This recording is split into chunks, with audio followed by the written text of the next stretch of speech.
suatu ketika Nabi Adam itu lagi muhasabah, ya, lagi mikir kalau bahasa kita, saya ini manusia diciptakan dari tanah, saya ini manusia diciptakan dari bumi, dan saya bisa berpikir. Berarti kan master saya yaitu bumi, tanah, pasti juga bisa berpikir. Makanya ketika orang-orang soleh meninggal, itu bumi nangis. Ditanya sama malaikat Jibril, bumi kenapa kamu nangis? Gimana saya nggak nangis? Orang yang menjadi kekasih Allah, wali-wali Allah, ini diangkat sama Allah. Gimana saya nggak sedih? Saya ditinggalin sama dia. Lah langit malah senang ditanya sama malaikat Jibril, kenapa kamu senang? Kata langit, karena dia akan datang kepada saya. Efeknya hikmah ya dari Allah yang Maha Rahman fil khalqil insani, dalam penciptaan manusia, qadha, maka pastilah shoriha, akan terbuka atau tahu akluka, akal kamu. Jadi kalau pengen tahu kita masih bisa berfungsi apa enggak akalnya, ya udah liatin aja sesuatu yang ada depan kita. Barang tambang, pepohonan, hewan. Karena tujuan daripada Allah memberikan fasilitas, menciptakan langit, menciptakan bumi, menciptakan matahari, bahkan menciptakan malaikat, itu buat siapa, Pak? Buat setan, buat iblis, bukan buat kita manusia. Makanya yang kita dapatkan dari berbagai fasilitas yang Allah berikan kepada kita, ya, itu tujuannya memang untuk menjadi sarana kita dalam beribadah.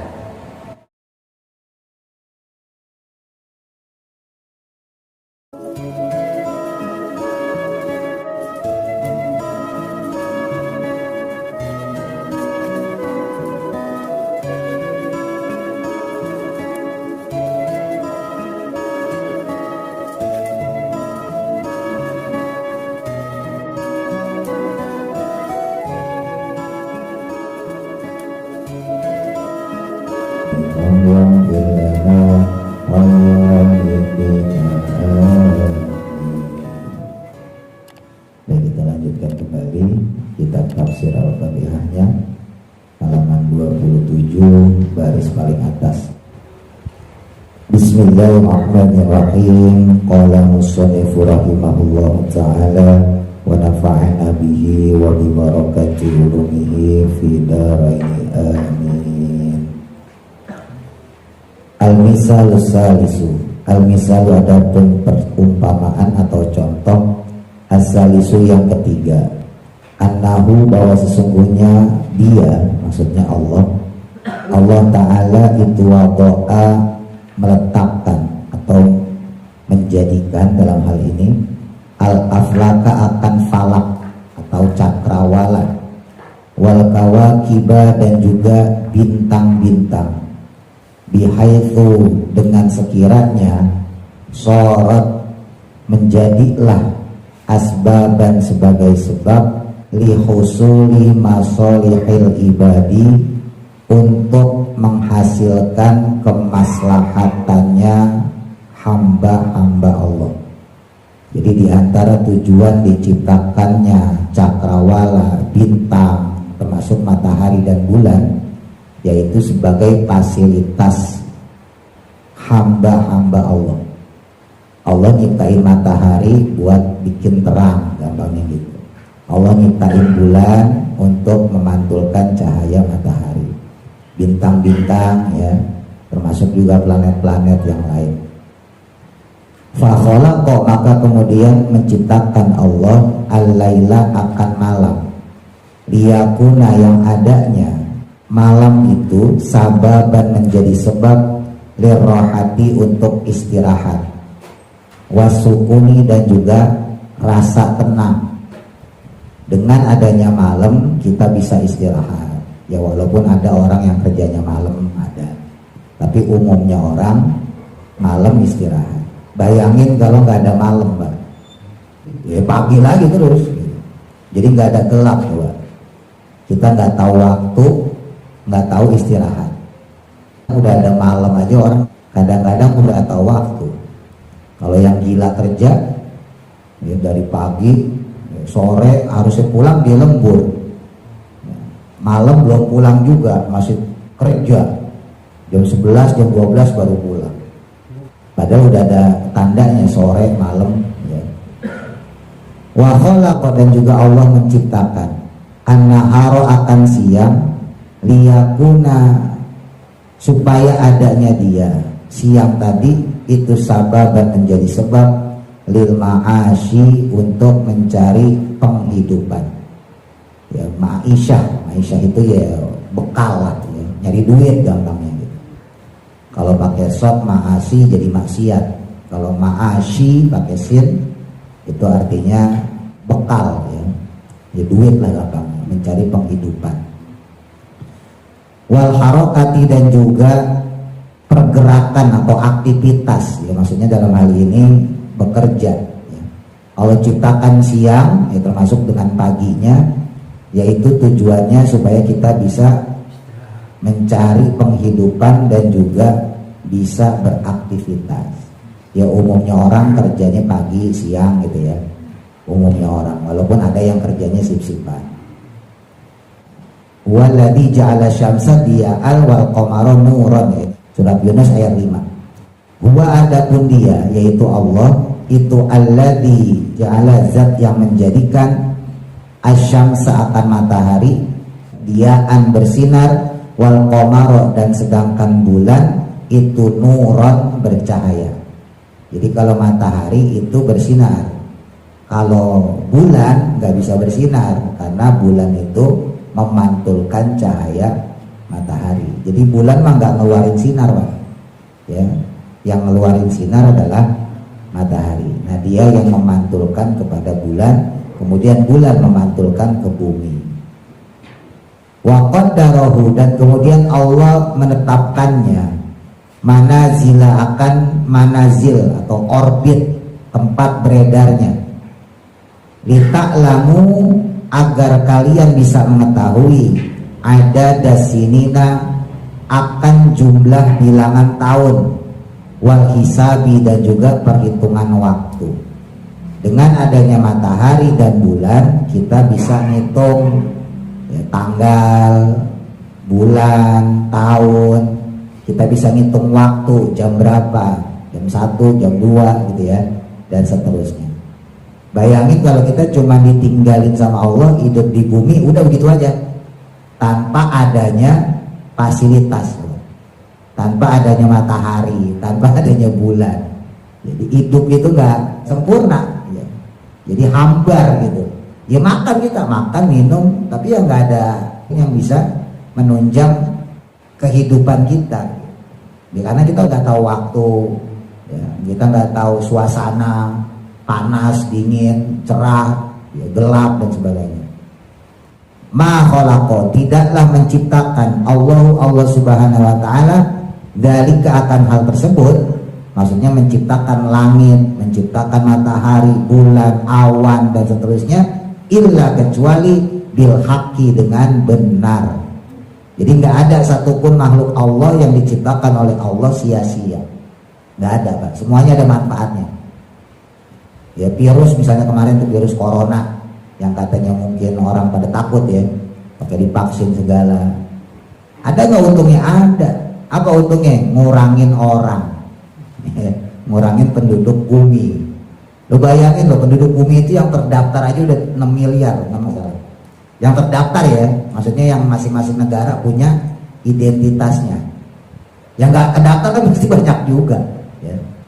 Nah, sejak kemarin tuh yang pas corona itu berkurang hampir 500 juta. Bila kan lumayan ya, ngurang-ngurangin penduduk. Ya, di satu sisi ada hal yang buruk kayak gitu. Di sisi lain ada hal yang baik. Ya begitu hukumnya Allah, sunatullahnya begitu. Ya. Saya sering kasih contoh gampangnya gitu kan. Ada orang dagang nih, sama-sama punya warung. Kalau yang satunya laris, ya warung satunya lagi sebel. Ya. Ya hukumnya memang begitu. Sebaliknya nanti yang temannya laris, ya dia enggak. Semua kehidupan begitu, Pak. Termasuk langit dan bumi. Kemarin sempat saya cerita ya. Jadi ketika Nabi Adam mau diciptakan sama Allah, itu kan aslinya bumi nolak, gak mau dia. Ketika bumi tahu bahwa Allah pengen menciptakan makhluk yang namanya insan, itu bumi nolak. Padahal belum diciptain loh Pak. Kenapa bumi nolak? Karena dari namanya itu ketahuan insan. Yang kemarin kita bahas tuh diambil dari kata nasia. Nasia itu lupa. Lupa dengan jati dirinya. Jadi belum diciptain itu bumi udah nolak. Sampai didatengin malaikat Jibril, ya, sampai didatengin malaikat Mikail, kalahnya sama malaikat Israil. Nah, ketika bumi ini nggak terima, ya, tanahnya diambil, bagian dirinya diambil, maka kemudian dihibur sama malaikat Jibril. Kamu gak usah sedih, kamu gak usah marah, gak usah kecewa. Walaupun manusia itu ada yang durhaka pada Allah, tapi manusia itu juga ada yang diciptakan mulia, yaitu kekasihnya Allah, baginda Nabi besar Muhammad Sallallahu Alaihi Wasallam. Dan kamu harus senang, karena dia akan tinggal padamu, dia tinggal di atas tanahmu ini, yang keberadaannya dia ini menjadi rebutan. Seisi alam semesta rebutan, mereka pengen ditempatin sama sosok ini. Dan kamu beruntung Allah memilih dia untuk tinggal di tempatmu. Itu kalau nggak diiming-imingin sama Nabi Muhammad Pak, itu bumi masih sebel sampai sekarang. Untungnya diiming-imingin sama malaikat Jibril bahwa akan ada nabi terakhir, ya, seorang utusan yang dicintai Allah sebagai kekasih Allah yang akan tinggal di bumi. Sejak saat itu bumi berubah pikiran. Emang bumi bisa berubah pikiran? Emang bumi punya otak? Dalam Qissatul Anbiya, suatu ketika Nabi Adam itu lagi muhasabah, ya, lagi mikir, kalau bahasa kita lagi angan-angan, ya kayak kita lagi merenung lah gitu ya. Bedanya Nabi Adam merenungnya nggak sambil ngopi sambil ngerokok, enggak, ya, ngerenung aja gitu.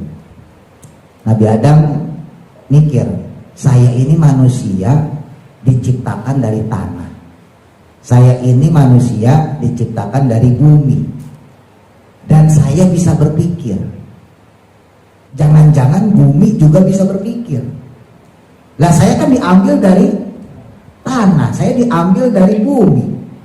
Lah saya yang diambil aja bisa berpikir, berarti kan master saya yaitu bumi, tanah, pasti juga bisa berpikir. Itu sejak kejadian pertama Nabi Adam diturunkan oleh Allah ke bumi, itu kemudian Nabi Adam mikir Pak. Jadi sepanjang jalan konon beliau diturunkan di Hindia ya, sampai ke Jabal Rahmah itu, ya ini riwayatnya beda-beda, yang masyhur itu 200 tahun. Itu ketika dia sampai di kota Mekah ya, sebelum ketemu sama Sayyidah Hawa di Jabal Rahmah, Nabi Adam nangis minta maaf kepada bumi. Karena beliau juga tahu skenario Allah bahwa nanti turunannya ada yang taat, ada yang durhaka. Nabi Adam juga tahu. Maka kemudian dia minta maaf, wahai bumi, saya minta maaf. Wahai tanah, saya minta maaf kalau nanti ada keturunan saya yang dia nggak beribadah pada Allah. Kalau ada keturunan saya yang di atasmu bermaksiat. Ya, dan seketika itu juga dijawab sama bumi Pak. Baik Adam, buat keturunanmu, hamba-hamba Allah yang dia bermaksiat, maka saya juga benci sebagaimana ketika kamu mau diciptakan dari bagian saya. Tapi buat mereka-mereka yang beribadah pada Allah, taat kepada Allah, tunduk pada Allah, patuh kepada Allah, maka saya juga senang sama dia. Makanya ketika orang-orang soleh meninggal, itu bumi nangis. Sebaliknya langit senang. Ditanya sama malaikat Jibril, bumi kenapa kamu nangis? Gimana saya gak nangis? Orang yang menjadi kekasih Allah, wali-wali Allah, ini diangkat sama Allah. Gimana saya gak sedih? Saya ditinggalin sama dia. Lah langit malah senang, ditanya sama malaikat Jibril, kenapa kamu senang? kata langit, karena dia akan datang kepada saya. Arwahnya orang soleh itu enggak seperti orang-orang yang ahli maksiat ya Pak. Beda. Orang yang ahli maksiat ketika dia di alam barzah, maka dia disiksa di alam kuburnya. Beda sama orang soleh. Kalau orang soleh ketika dia wafat itu diajak langsung sama bidadari surga, diajak sampai ke langit, sampai dia nggak sadar kalau dia udah meninggal. Lalu kemudian ketika dia kubur baru ditaruh lagi rohnya ke dalam jasadnya, barulah dia sadar kalau dia meninggal. Dan ketika dia sudah tahu bahwa dia meninggal, lalu kemudian ditanya man robuka gitu ya dan seterusnya, maka kemudian diantar lagi tuh, dibawa lagi tuh orang soleh tadi ke langit. Dan disitulah dia akan nunggu sampai hari kiamat. Yang di surah Yasin yang kita pelajarin di ayat 51, wa nufikha fis-suri fa idza ajal minal ajdasi ila rabbihim dan seterusnya. Sampai ketika ditiupkan sangkakala, dia baru sadar bahwa hari kiamat sudah datang. Buat orang-orang soleh nggak berasa. Jadi walaupun ini sekarang meninggal nih, andai kata nih ada orang soleh meninggal, kiamat masih 5.000 tahun lagi misalnya gitu. 5.000 tahun bagi orang itu nggak berasa. Kenapa? Karena dia nggak ngalamin. Berasa itu kan karena ngalamin. Ya, gampangnya ketika Nabi Adam diciptakan, lahir Qabil, Habil, Buddha, Iklimah, macam-macam tuh anak-anak. Sampai sekarang 15.000 tahun lebih loh Pak. Nah kita nggak berasa. Kenapa nggak berasa? Lah kita nggak ngalamin. Tapi bumi, tanah yang diinjek dari zaman Nabi Adam sampai sekarang, itu dia tahu mana orang-orang yang dekat sama Allah, mana yang bermaksiat pada Allah. Jejaknya ada. Ya bumi juga sebel sama orang-orang yang durhaka kepada Allah. Karena gimana pun juga manusia itu diciptakan dari dirinya, bagian dia.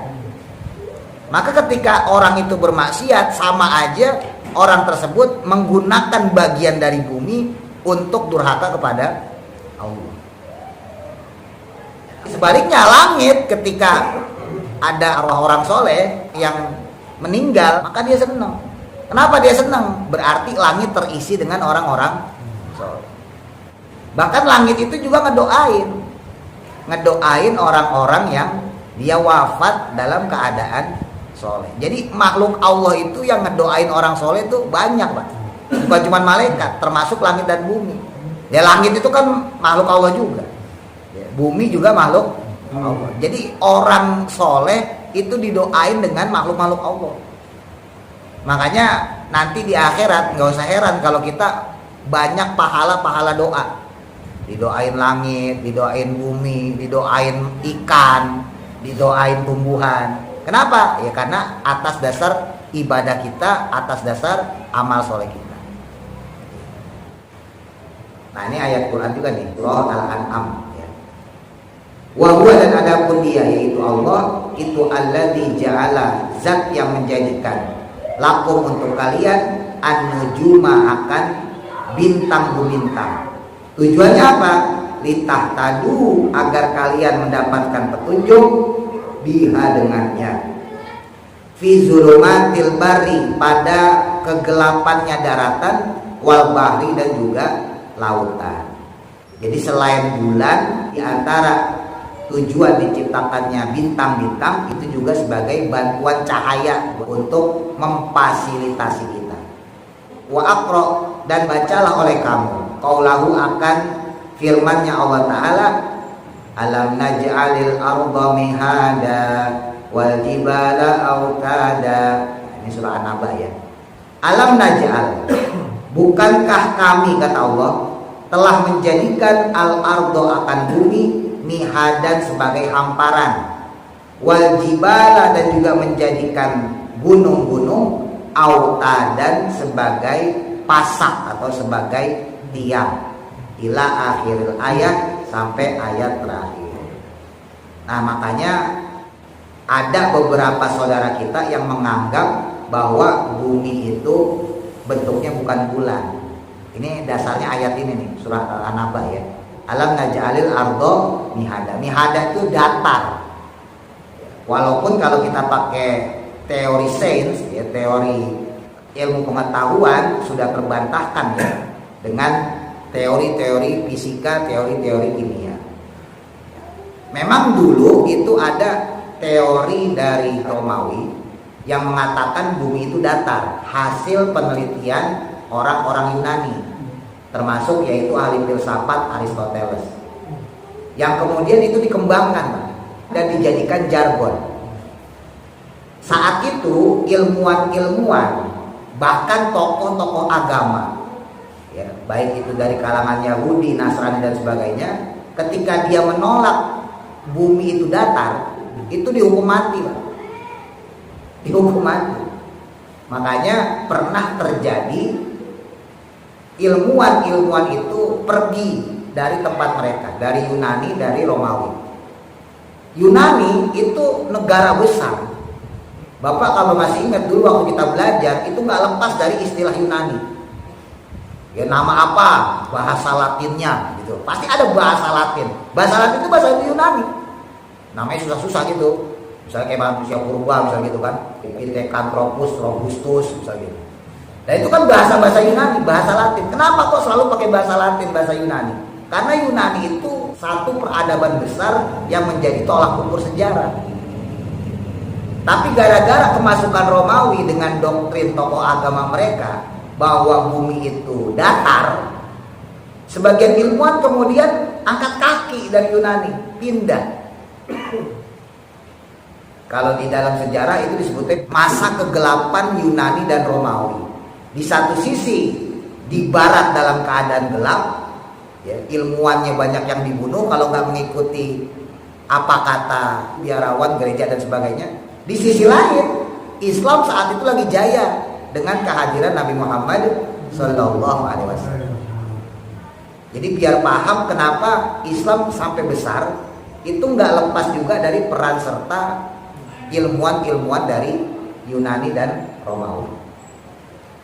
Nah, singkat cerita, ya, dari eranya sahabat, kekhalifahan, ya, terus kemudian dinasti-dinasti dari Bani Umayyah, Abbasiyah dan sebagainya, Islam jaya, Pak, sampai pada tahun 1000 Masehi.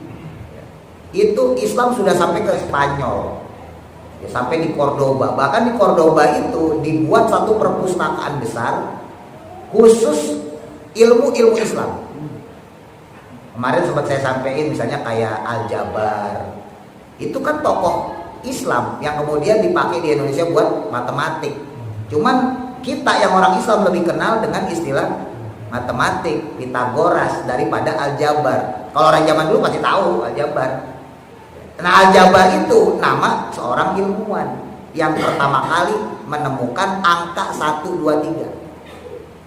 Jadi, nah ini kalau yang kayak itu, Pak, ini bukan angka Inggris. Jadi kalau yang angka 1 terus 2 gitu yang kayak angka Quran ya, itu bukan angkanya orang Arab sebetulnya, itu angkanya orang Persia. Kan yang kita pakai kan 1 gitu ya, 2 gitu, 3, itu angka orang Persia. Angkanya orang Islam ini yang bikin Al-Jabar.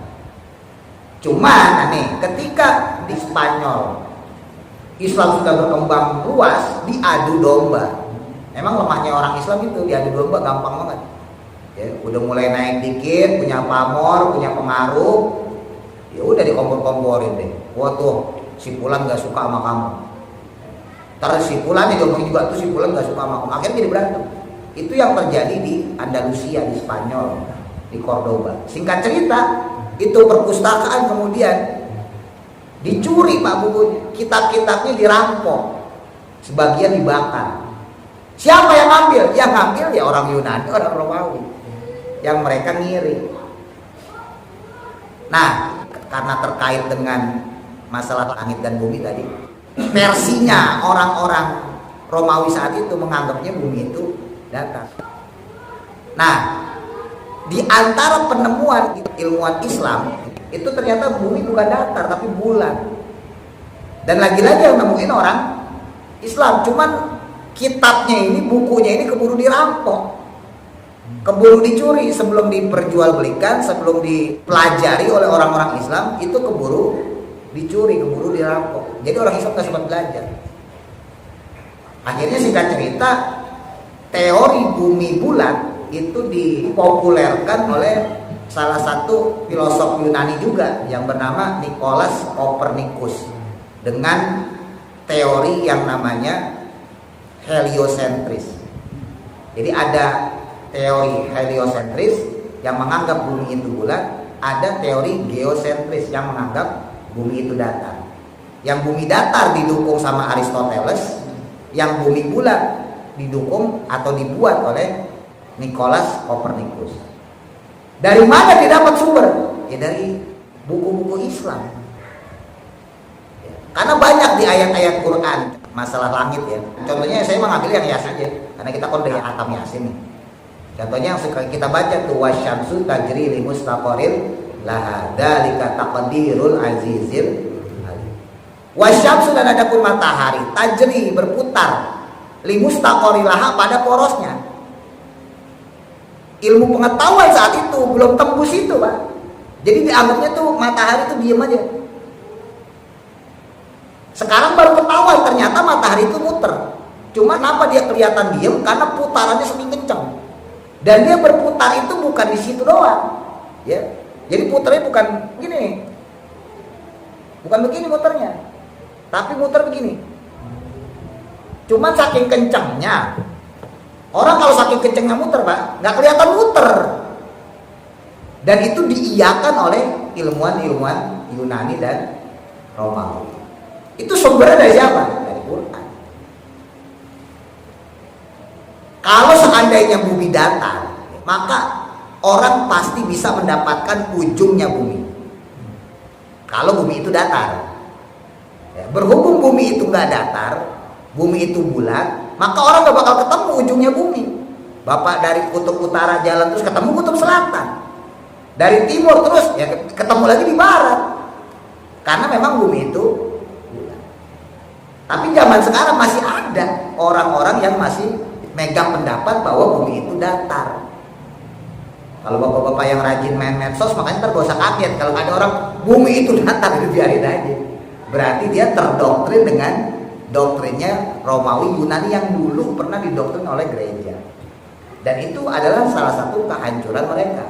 Mereka hancur itu gara-gara tokoh agamanya didoktrin dengan yang gak benar, dengan penguasa. Lalu kemudian tokoh agamanya itu mendoktrin lagi ilmuwan, sehingga ilmuwan itu tunduk pada tokoh agama. Jadi sama-sama sesat. Penguasanya sesat, ngedoktrin tokoh agama, tokoh agamanya ngedoktrin ilmuwan. Kalau nggak begini dosa loh. Orang kalau diancam dosa ya takut lah. Ibaratnya begitu. Nah itulah yang terjadi ketika Islam berjaya sampai ke Andalusia, sampai ke Spanyol. Jadi Islam itu pernah jaya sampai sana. Makanya kalau bapak ngelihat orang Spanyol itu mirip orang Arab, brengosnya, mancungnya, ya karena ya turunan. Jadi banyak orang-orang dari Persia, Yaman, ya Mesir, Arab gitu ya, itu yang hijrah ke sana ketika Andalusia sudah dikuasai umat Islam. Terus kemudian wa'lam, ketahuilah, anaka sesungguhnya engkau, ya kita maksudnya ya, idza ta'ammalta, ketika kamu memperhatikan atau ketika kamu berangan-angan fi ajaibi ahwalil ma'adini, tentang keajaiban, ajaib itu keajaiban atau hal yang menakjubkan dari perihal atau kondisi barang tambang, emas, perak, ya. Dan itu kan kalau kita pikir-pikir, Pak, dari mana bisa kebentuk dari tanah, lo bayangin. Fosil-fosil itu nggak ada yang ngatur, maksudnya gitu. Tahu-tahu di bawah digali ya ada emas, digali ada tambang, digali ada nikel, sampai jadi rebutan, sampai jadi kasus, sampai jadi korupsi ya, gara-gara barang tambang. Padahal yang di atas nih, kita yang di atas itu kagak ikut prosesnya. Lah kita cuma ngeruk doang, kita di atas ini nggak ngapa-ngapain, ngeruk terus mengakui. Kurang apa coba? Wanabati, dan kemudian tumbuh-tumbuhan. Ya, fasilitas dari Allah juga. Wal hayawani, dan juga hewan-hewan. Wa asari hikmatir rahmani, dan juga efeknya hikmah ya dari Allah yang maha rahman fil khalqil insani, dalam penciptaan manusia. Qadha, maka pastilah shoriha, akan terbuka atau tahu akluka, akal kamu. Jadi kalau pengen tahu kita masih bisa berfungsi apa enggak akalnya, ya udah liatin aja sesuatu yang ada depan kita. Di sini tadi disebutin misalnya kalau orang yang kerja di tambang, harusnya dimikir, ini barang dari mana? Kok digali tiba-tiba ada, padahal dia nggak ikut bikin. Dulu saya sampaikan kepada bapak tuh, kita nggak bikin padi nih, ya, kita nggak bikin beras, tapi ketika kita pegang, Allah ngasih hak buat kita untuk mengakui bahwa itu milik kita. Ini sawah kosong ya, terus ditanemin benih padi sama seorang petani. Ketika sudah banyak, ditanya nih petani, ini sawah siapa? Sawah saya. Padi siapa? Padi saya. Padahal itu pohon, walaupun gak dipupuk juga sebetulnya tumbuh. Itu dipupuk lebih bagus. Cuman pohon itu seandainya didiemin pun dia tetap tumbuh. Itu membuktikan bahwa sebetulnya nggak ada peran serta manusia. Aslinya sebetulnya gitu. Cuman Allah memberikan hak kepada manusia untuk mengakui. Ketika udah panen, berhasil panennya, dia ngomong, panen saya sukses. Ketika kurang, maka dia akan ngomong, wah panen saya gagal. Padahal hakikatnya yang bikin itu adalah Allah. Kalau bicara hakikat, gak pantas dia ngomong panen saya, gak pantas. Harusnya dia ngomong pohon dari Allah kali ini gagal, harusnya begitu. Cuma kan enggak, dia ngomong sawah saya, panenan saya, pohon saya, tumbuhan saya, buah saya, jadi pakai saya. Tapi apakah Allah marah? Enggak apa-apa. Itu hak yang diberikan oleh Allah kepada kita. Dan Allah senang kalau kita ngakuin itu. Karena tujuan daripada Allah memberikan fasilitas, menciptakan langit, menciptakan bumi, menciptakan matahari, bahkan menciptakan malaikat, itu buat siapa, Pak? Buat setan, buat iblis, bukan buat kita manusia. Makanya Sayyidina Ali itu suatu ketika ditanya sama sahabat, kenapa kok kamu pede banget sih, wahai Ali, terhadap ibadah yang kamu lakukan? Kamu gak takut iman kamu berkurang? Karena pedenya seseorang itu dalam tanda kutip, kalau gak pinter ngelola, itu bisa bikin ujub, Pak. Bisa bikin sombong. Nah kalau kita sombong berarti secara keimanan turun. Ini sahabat tanya, kok kamu pede banget sih? Jawaban Sayyidina Ali simpel. Beliau bilang, saya yakin iman saya kagak turun, kagak naik. Bahkan toh nanti di akhirat pun iman saya gak turun, gak naik. Penasaran sahabat, kenapa kok bisa begitu Ali? Karena di dunia itu Allah dalam tanda kutip sedang mempertontonkan kudratullahnya, sedang mempertontonkan kekuasaannya. Emang kita di dunia ngapain? Kita lagi dipertontonkan sama Allah, ditunjukin sama Allah kudrahnya, kekuasaannya. Lah nanti kita mati, kita masuk alam akhirat, di akhirat pun Allah mempertontonkan kekuasaannya. Gampangnya mau di dunia ataupun di akhirat, Allah itu lagi nyombongin zatnya, Allah lagi nyombongin dirinya sendiri. Makanya kalau orang punya keimanan atas hakikat itu, imannya gak bakal turun. Kenapa gak bakal turun? Karena dia tahu hakikat sejatinya ketika dia berada di alam dunia adalah menyaksikan kekuasaan Allah. Kelak nanti dia di akhirat, andai kata dia masuk surga, berarti juga menyaksikan kehebatan Allah, kekuasaan Allah. Toh kalau dia masuk neraka pun dia akan merasakan kehebatan Allah, kekuasaan Allah. Jadi sama. Jadi Allah lagi nyombongin dirinya. Makanya yang kita dapatkan dari berbagai fasilitas yang Allah berikan kepada kita, ya, itu tujuannya memang untuk menjadi sarana kita dalam beribadah. Bapak punya duit buat apaan? Tujuannya buat ibadah. Kita punya istri buat apaan? Buat ibadah. Kita punya anak buat apaan? Buat ibadah. Semuanya sebagai sarana kita untuk beribadah. Ya duit kalau kita nggak pakai buat ibadah, maaf misalnya gitu ya, nggak kita pakai buat sodako, nggak kita pakai buat beli baju koko, sarung, peci dan sebagainya, kita pakai buat nurutin nafsu, ya, kepengenan duniawi, senang-senang dan sebagainya. Ya duit itu hilang, nggak ada harganya. Istri juga begitu, ketika kita nggak peduliin, kita nggak perhatiin, ya, anak juga begitu, ketika kita nggak peduliin, nggak kita perhatiin, ya sama, berarti nggak ada nilai ibadah.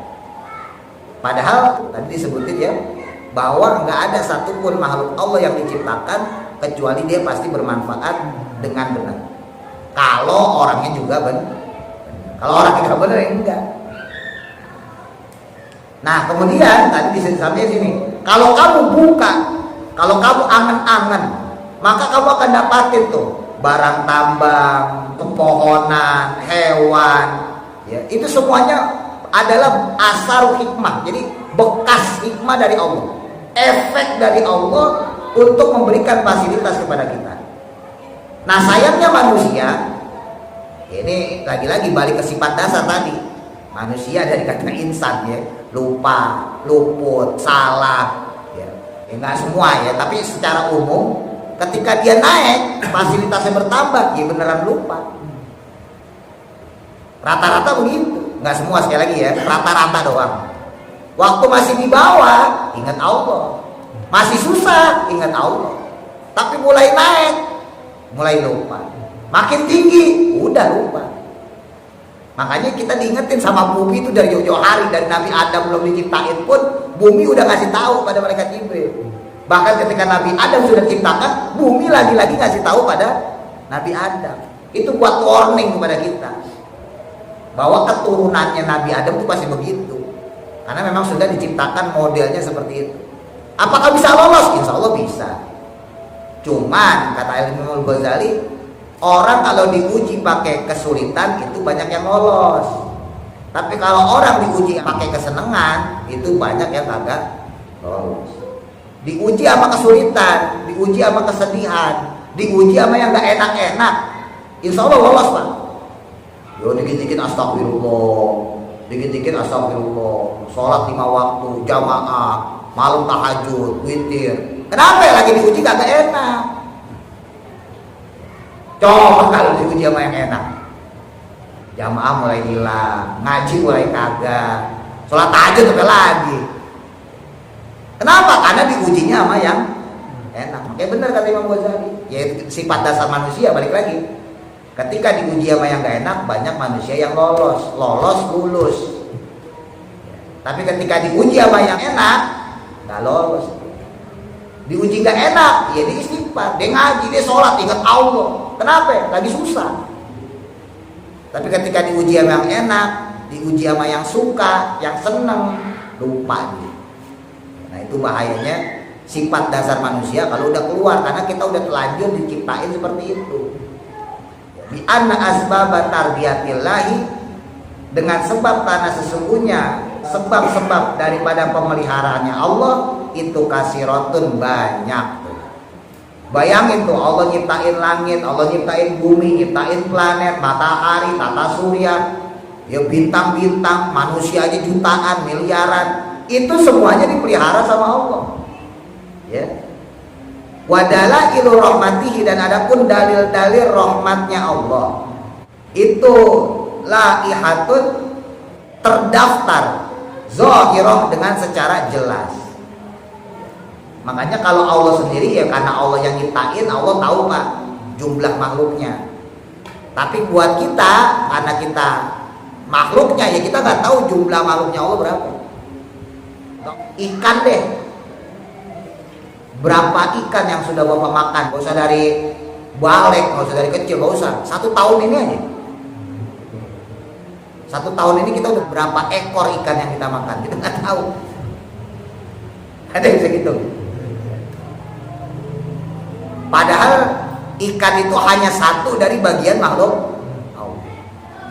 Belum yang lain maksudnya gitu. Manusia, berapa orang yang sudah Bapak temuin dalam 1 tahun ini? 100, 200, 1000. Kita nggak bisa ngitung. Padahal manusia tuh kehitung. Ikan yang kita makan misalnya mungkin seminggu sekali atau seminggu 2 kali, kehitung. Tapi saking banyaknya nggak bisa kehitung. Itu kalau dalam bilangan matematika namanya tidak terhingga. Bukan nggak kehitung, tapi saking banyaknya susah hitungnya. Ibarat rambut nih, rambut bisa nggak kehitung? Bisa, cuma siapa yang mau ngitung? Makanya disebutnya tidak terhingga. Yaitu saking banyaknya. Makanya kata Allah, wa in ta'uddu nikmatallah la tuhsuha. Kalau kamu mencoba menghitung-hitung nikmat Allah, kamu nggak bakal mampu. Saking banyaknya. Dan Allah bukan cuma ngurus kita, maksudnya ikan yang kita makan itu diurus sama Allah dari dia kecil, ya remaja, ABG, sampai udah gede mau kawin, kita makan. Itu diurus dari kecil sama Allah. Korban kemarin tuh, kambing yang kita makan, sapi yang kita makan, itu yang ngurus siapa? Allah. Tapi lagi-lagi Allah memberikan hak buat kita mengakui, ini sapi saya, ini kambing saya, ini korban saya. Padahal yang ngelahirin bukan, yang ngasih makan bukan. Lagi cuma modal duit doang buat beli. Yang panitia cuma modal motong doang. Tapi kita diperbolehkan ngakuin, ini kambing saya, ini sapi saya, ini punya musola. Wow. Itu hebatnya Allah. Wa inda dzalika, dan pada saat demikian, ya kalau kita mau angan-angan tuh semua ciptaan Allah, maka yuzhiru akan menjelaskan laka kepadamu kitrotan setetes, ya, min bihari asrori qaulihi, dari lautan rahasia firman-Nya Allah Ta'ala, yaitu lafaz alhamdulillahirabbil alamin. Jadi walaupun kita berpikir, sebetulnya itu baru setetes bagian yang bisa kita dapatkan hasil pemikiran kita. Nah makanya ini sambil ngingetin ya, walaupun kita secara tauhid mungkin insya Allah ya, kalau Bapak udah istiqomah ngaji, insya Allah tauhid naik Pak. Ya, ibadah juga insya Allah makin istiqomah. Tapi hati-hati, ya hati-hati. Nanti ada sifat dasar tadi tuh, ya sifat dasar kita manusia lupa, hati-hati. Ya, ini saya ingetin karena ini juga yang diingetin bumi kepada Nabi Adam. Ini juga yang diingetin bumi kepada malaikat Jibril ketika mau ngambil tanahnya dia untuk menjadikan manusia. Ya. Orang kalau makin istiqomah, orang makin soleh, makin punya ilmu, nggak diuji lagi pakai zina, nggak diuji lagi pakai mabok, tapi diujinya pakai kolbu, pakai hati, gengsi tinggi, sombong, pengen diagungin orang, pengen dipuji orang, dan itu jauh lebih bahaya daripada maksiat. Maksiat bahaya, mabuk bahaya, dosa besar termasuk itu. Zina bahaya termasuk dosa besar. Tapi dosa kolbu, dosa hati itu juga gak kalah besar. Karena secara gak langsung kita menyaingi Allah. Padahal tadi saya sampaikan tujuan Allah menciptakan kita, ditaruh nih kita di dunia, nanti kelak kita ditaruh di akhirat. Tujuannya cuma satu, Allah pengen nyombongin diri, udah. Allah pengen nunjukin nih gue hebat nih. Lo gue urus, bukan lo doang, no. Berapa miliar orang, bahasa kasarnya begitu. Hewan gue urus, tumbuhan gue urus, langit gue urus, bintang, bumi, matahari, semuanya gue yang urus. Dalam tanda kutip Allah cuma pengen nyombongin supaya kita muji tujuannya. Nah itu makna dari lafaz alhamdulillahirabbil alamin. Wallahu a'lam. Mudah-mudahan manfaat.